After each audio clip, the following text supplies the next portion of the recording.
allons passer à la dernière question. Question d'une sœur, bi'idhnillah, qui demande, donc la question un petit peu longue, cher.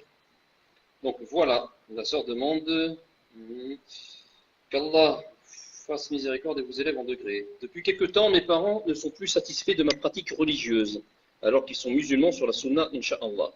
Par exemple, depuis les attentats de Belgique, ils ne veulent plus que je porte le djilbab en allant à l'école, parce qu'ils ont peur pour moi, et depuis quelque temps, ils ne veulent plus que je porte ni djilbab, ni jupe longue, mais seulement pantalon serré avec un foulard, pour ne pas avoir des problèmes à l'école. Je fais semblant de leur obéir, c'est-à-dire que j'essaye de mieux me couvrir dehors, sans qu'ils le sachent, car dans un hadith authentique d'après Imran ibn Hussein, le prophète sallallahu alayhi wa sallam a dit: il n'y a pas d'obéissance aux créatures dans la désobéissance au Créateur. J'essaye de pratiquer la religion sans causer des problèmes à mes parents. Par exemple, il m'arrive de partir à la mosquée sans leur permission. Je vois qu'ils sont en colère contre moi, alors qu'au début de ma pratique religieuse, ils étaient fiers de moi, mais plus maintenant. Que me conseillez-vous et quel comportement dois-je avoir avec mes parents? Oui, dans un cas pareil, les parents deviennent une épreuve. Deviennent une épreuve pour l'enfant.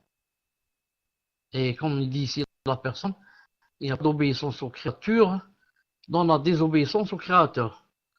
Maintenant, même s'il a la force de s'habiller ainsi, hein, s'il ne l'accompagne pas pendant le trajet pour aller au lycée ou bien à l'école, ou bien, donc elle peut, aller dans la rue, changer de vêtements. Changer et mettre autre chose que la chose qui l'ont forcé qu'elle mette.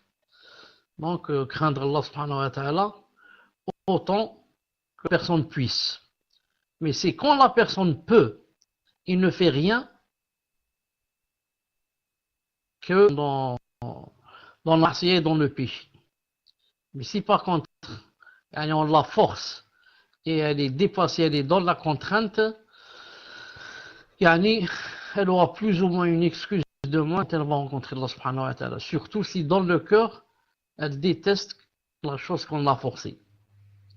Mais si par contre, quand on la force, elle est quoi? La personne est contente et consentante dans son cœur, donc elle n'a plus d'excuses.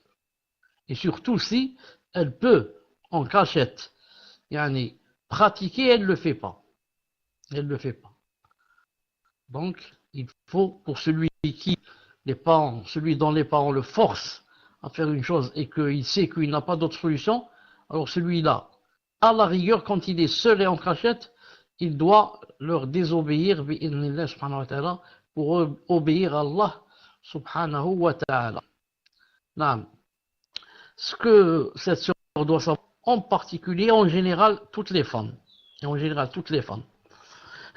c'est que ne pas se voiler, ça fait partie des grands péchés. Et beaucoup ne le savent pas.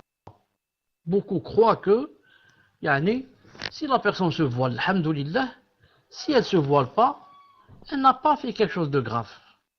Beaucoup croient comme ça. Surtout celles qui n'ont pas l'habitude, par exemple, d'assister aux cours et d'apprendre la science, etc. etc. Alors que le prophète sallallahu alayhi wa sallam a dit: Kasiyat ariyat, la yadkhulna al-jannata wa la yajidna rihaha, wa inna rihaha la min masafati kada wa kada. En parlant d'elle, le prophète sallam a dit Kasiyat ariyat. Il a dit: elles sont habillées et elles sont nues. Pourquoi? Parce qu'elles sont habillées d'un habit qui n'est pas l'habit shara'i. Ce n'est ni djilbab, ni hijab, ni rien. C'est pantalon, c'est jupe, c'est mini-jupe, c'est je ne sais quoi, un jean, c'est. Donc elle est habillée.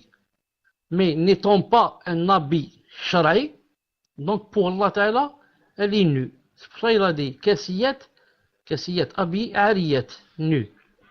Il a dit la yadkhulna al-jannah, ne rentreront pas au paradis. Pire encore, ne sentiront pas l'odeur. Parce que les gens, quand ils sont debout et que Allah subhanahu wa ta'ala ordonnera qu'on se rapproche du paradis ou qu'on rapproche de nous Le paradis, les gens commenceront à sentir son odeur, de loin, à sentir l'odeur des fruits qu'il y a à l'intérieur, de ceci, cela, des parfums, des fleurs. Le genre de femmes ne sentent même pas l'odeur. Ça veut dire quoi? Ça veut dire qu'elles seront éloignées du paradis. Donc, c'est vraiment grave. Voilà le hadith. D'après Abu Huraira, le professeur m'a dit, il y a deux catégories de gens de l'enfer que je n'ai pas vu. Des gens qui ont avec eux des fouets comme des queues de vache avec lesquelles ils frappent les gens. Et des femmes habillées mais qui sont nues, qui font pencher les gens et qui elles-mêmes penchent dans leur démarche, etc. Leurs têtes sont comme des bosses de chameau. Certains ont dit elles portent le chignon et les coiffures, etc. Donc elles montrent leurs cheveux. Elles ne rentreront pas au paradis et n'en sentiront pas l'odeur. Et certaines odeurs se sont d'une durée de telle et telle masafa. Telle et telle, on dit masafa, distance, telle et telle distance. Donc, toute personne, toute femme, pubère, plus de 15 ans, qui est morte, non voilée, musulmane, on ne parle pas des koufars, musulmane, alors celle-là, il faut lui faire beaucoup de doigts. Il faut lui faire beaucoup de doigts, parce qu'elle est morte vraiment dans un grand péché. Dans un grand péché. Et bien sûr, on ne va pas dire qu'elle est kafira. Mais Allah, que Allah nous préserve. Mais on va dire que c'est dommage pour elle et qu'elle fait de la peine et qu'elle est morte sur un grand péché. Un grand péché. Vous savez c'est quoi le grand péché? Le grand péché, c'est comme tuer quelqu'un, faire l'usure, boire de l'alcool, faire la fornication, faire l'homosexualité, le sihr. Tout ça, c'est les grands péchés. Et dans cela rentre le fait que la personne se dévoile, que la femme se dévoile.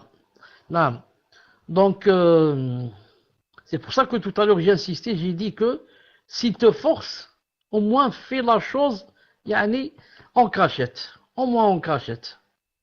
Mais pour se laisser comme ça aller et dire mes parents n'ont pas accepté, donc moi je fais rien, donc là la personne n'est pas excusée. Il faut qu'elle montre qu'elle fait quelque chose et c'est tout ce qu'elle peut faire. Qu'elle fait quelque chose. Et c'est tout ce qu'elle peut faire. C'est pour ça que la personne qui en force, par exemple, on lui dit il ne faut pas que tu mettes le djilbab, par exemple ses parents. D'accord, mais je peux me couvrir d'une autre façon, au moins, comme on dit, pour l'instant. Au moins, jusqu'à ce que je trouve une solution billah. Je me marie et je trouve une solution temporaire, voilà. Temporaire. Au moins, je mets quelque chose d'ample.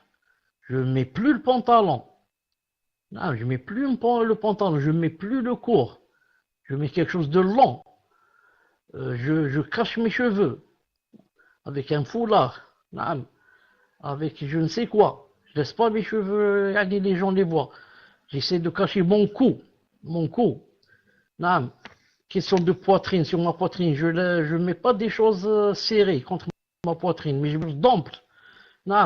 Et comme ça, je crains Allah subhanahu wa ta'ala autant que je puisse. Jusqu'à ce que, par exemple, si le problème vient de mes parents, jusqu'à ce que je m'éloigne de mes parents. Maintenant, c'est mon mari qui commande. Ce n'est plus mes parents. Ou jusqu'à ce que j'aille habiter seul, ou jusqu'à ce que, jusqu'à ce qu'il meure, ou jusqu'à... Si c'est par exemple les parents. Donc chacun essaie de craindre Allah Ta'ala autant qu'il puisse. Mais si quelqu'un va dire non, mes parents ne me laissent pas, et donc, puisqu'ils ne me laissent pas, au lieu de m'habiller avec quelque chose d'ample, alors je profite, je vais m'habiller en court. Pourquoi? Parce que mes parents ne me laissent pas mettre le djilbab. Ils ne laissent pas mettre le djilbab, mais ils te laissent mettre quelque chose d'ample, quelque chose de large. Pourquoi tu ne le mets pas? Pourquoi tu choisis des robes courtes et des jupes courtes? Donc tu vois que tu veux faire le péché. Tu veux attirer le regard des hommes. Tu veux qu'on dise de toi, elle est ceci, elle est cela. Donc tu crains pas Allah subhanahu wa ta'ala. Non.